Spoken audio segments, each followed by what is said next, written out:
What the hell? You're still here?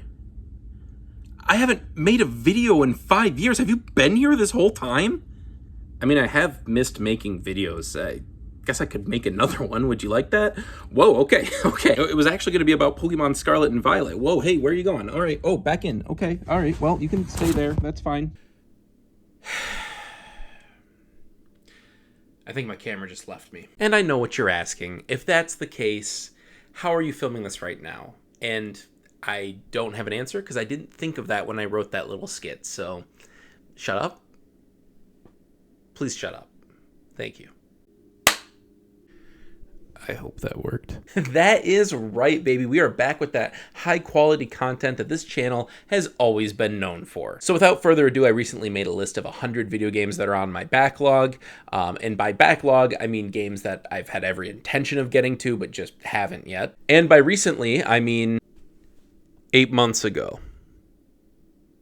Things really have not changed. And because my brain likes to take things I love and complicate the hell out of them until I, burn myself out on it, I decided why not make a video for each of the games on the backlog. Now, this doesn't mean necessarily that I'm going to finish all of these games. If I feel like I've put in enough time or I'm just not vibing with the game and I just want to call it, I'll mention that in the video and then boom, we're good. It's crossed off the list. This is more about me gaining an appreciation or understanding for games that I wouldn't have gotten to otherwise. Plus, it never hurts to fill in your gaming blind spots, and there's probably no bigger gaming blind spot for me than Pokemon. Pokemon was always a franchise that I was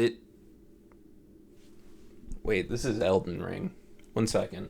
Perfect. There we go. Pokemon was always a franchise that I was interested in as a kid, but never got fully into. I played a bit of Fire Red when a neighbor lent it to me, and I did have some cards that were given to me by friends, but I never actually bought the games or cards myself. I think a lot of people assume that because I went to Christian schools throughout my life that my family just wouldn't let me play it because, evolution's bad or something like that. But that actually couldn't be farther from the truth. My parents wouldn't buy me Pokemon cards because that shit was expensive. I don't even blame them. I know that I have a collector's tendency, and I know they were stuck between a rock and a hard place of either buy me the cards and spend way too much on it, or hear me cry every time we went to the store and I didn't get Pokemon cards. I was a bad kid. So really, all of my Pokemon experience came later in life. I played a decent amount of Sword and Shield when COVID hit, and you're currently seeing the only part of Brilliant Diamond I've ever played. However, the most recent generation of Pokemon had the promise of being open world and non-linear. That was enough to draw me in. So how did they fare? Scarlet and Violet released in November of 2022 in a pretty rough state, and people were looks and runs fucking terribly. Ruined Pokemon. The death of Pokemon? This has to stop. Spoiler alert, it looks like worst Nintendo Switch game. Reasonable. They acted reasonably about it. Especially this person who said that they stole Pokemon ideas from them. Hope it wasn't this one. But I think what was more interesting than seeing all of the truly unsettling glitches was hearing that some Pokemon fans considered this a reset, that Scarlet and Violet was a breath of fresh air, something that drew them back into the world, and it was a good direction for the series to go. So I thought, hey, maybe that can draw in someone who was never a fan to begin with. I think the first thing that becomes apparent as soon as you boot up the game is the performance. Once you're unleashed onto the open world, that frame rate and resolution almost instantly become an issue. Game Freak was under a time crunch to do something that they had never done before, and it shows. There's a lot of scope here. The world is actually huge,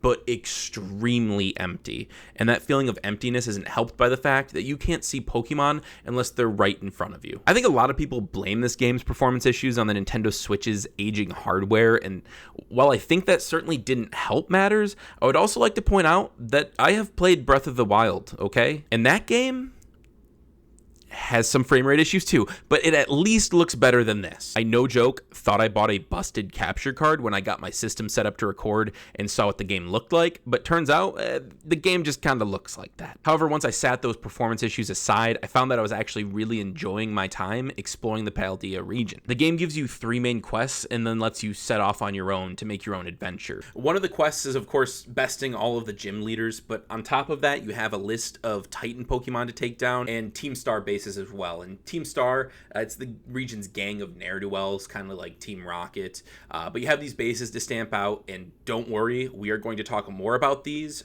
oh my god. I started out going for the gym leaders until it became clear that I really needed a good balance of all three, otherwise I would be underleveled as all hell. But this was where I started to get a bit confused. See, what I remember gym tests being were these kinds of dungeons with light puzzle elements, and I was excited to get into those, but the gym tests here are not that. Am I wrong? Were gym tests always weird tasks like double battles or ordering from a restaurant or pushing a big olive into a goal?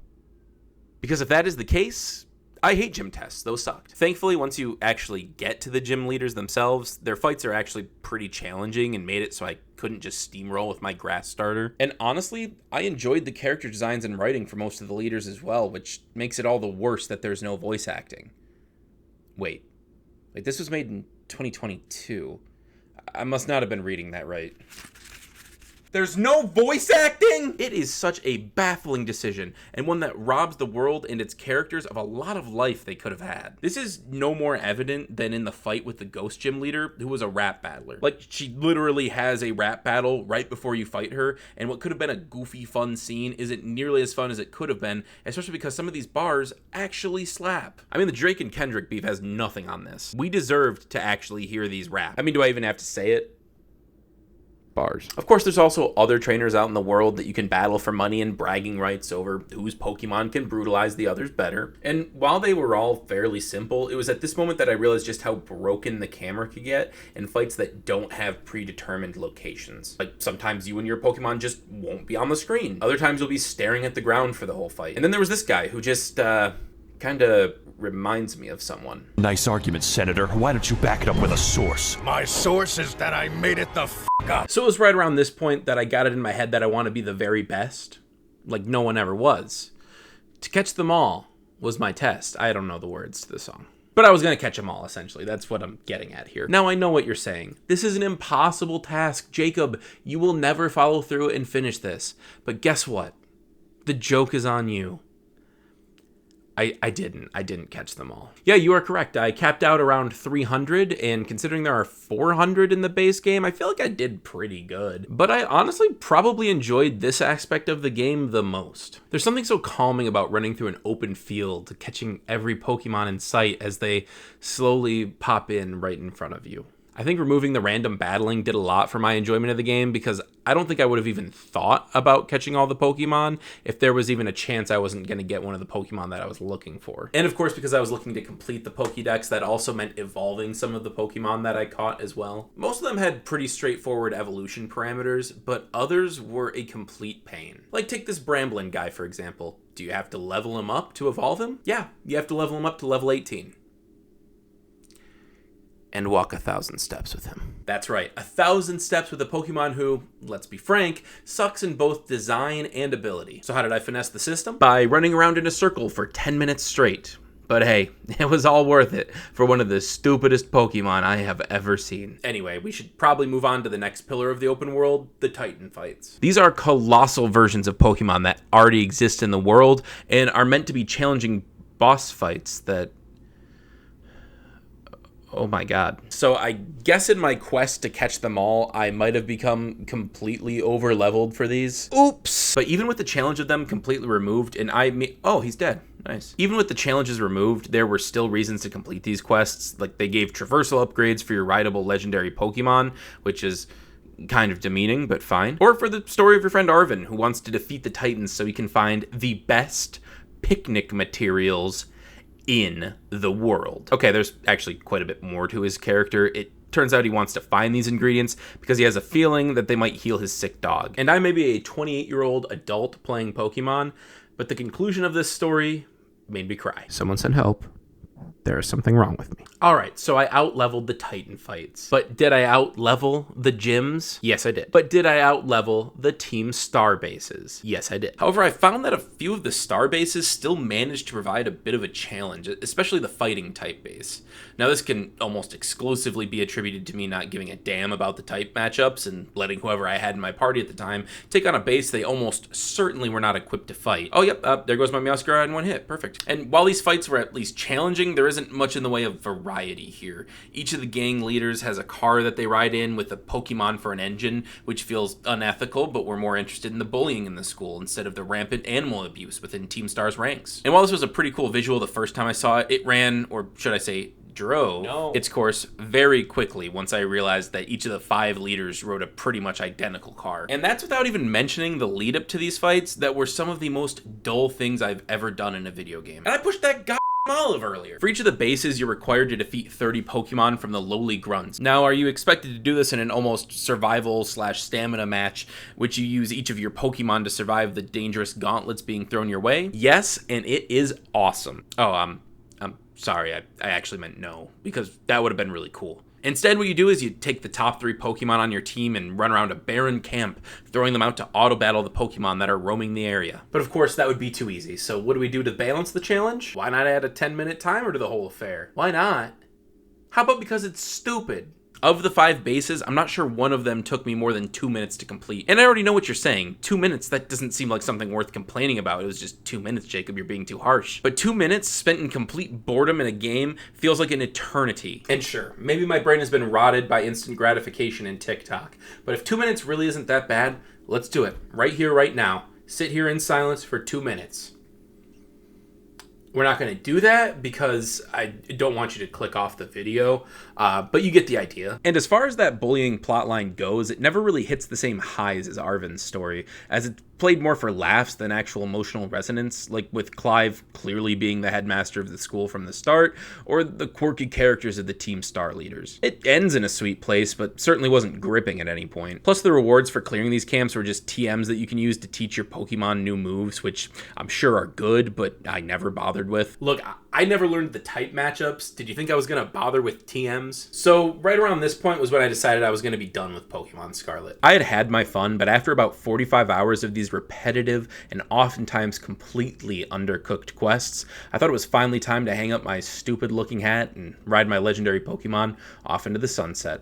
My friend David, who was playing the game with me at the same time and also traded with me to help me achieve my goal of catching them all, urged me to see it through to the end, but at that point, I was just burnt out. But then as I was writing this video, something changed. I went back.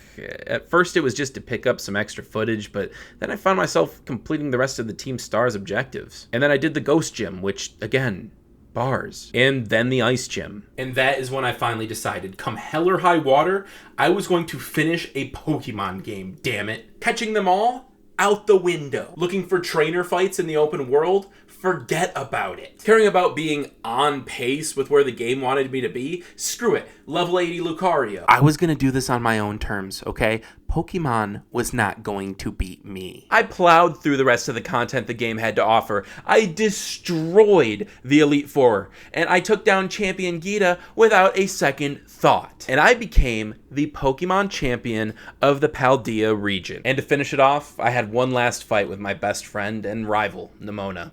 Life was good.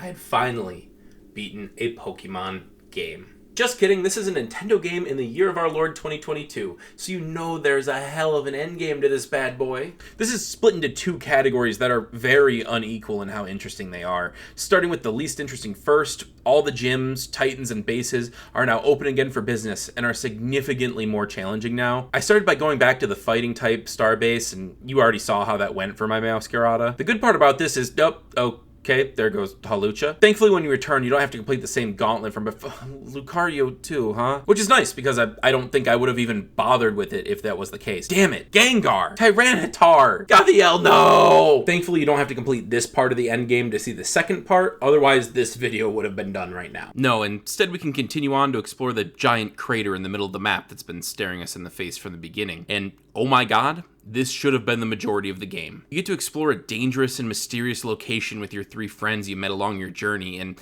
I didn't mention it before, but this whole area is a perfect example of Pokemon Scarlet's actually quite good writing. Reading the interactions between your 3 friends is a lot of fun and does a good job of mixing humor in with its heart, Of course, reading these interactions isn't the preferred method when the text goes by so quickly that it's hard to both play the game and read the conversation. Again, Game Freak, I don't know if it was just not in the budget or what, but no voice acting severely hinders this game in ways that feel totally like an unforced error. Honestly, while I do enjoy the concept of this area, it's pretty clear that corners were cut and the development of this portion was rushed even more than other areas. The performance here feels even worse somehow, and a lot of the Pokemon and assets get reused. At one point, Nimona even remarks that the research stations you find look exactly the same, and that doesn't feel clever, it just feels like an acknowledgement of the game's rough state. But we do get a few new Pokemon types here and some lore about the crystals that we've been using to terastalize throughout the game. Oh my god, I forgot to bring up terastalizing. Although that's not without good reason, because this mechanic feels superfluous at best and gimmicky at worst. From what I understand, each new generation of Pokemon introduces some new battle mechanic to spice up its formulaic and frankly dated battle system.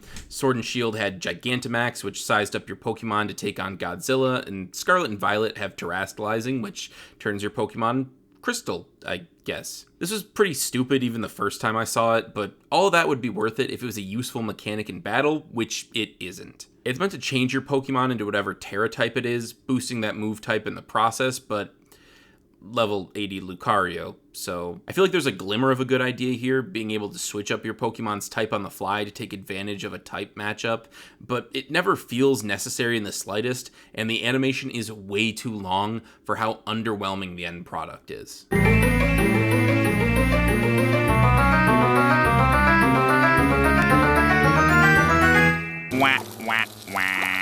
This whole second part of the endgame leads up to an actually pretty fantastic final boss. I'm not going to include footage here because if someone cares about spoilers for Pokemon Scarlet, I guess I won't do that to them here. But the boss itself was pretty difficult, and there was a lot of actually pretty fun and hype story beats in there. Honestly, it made playing through the rest of the game feel worth it. It's official. I did it. I finished a Pokemon. The credits are rolling.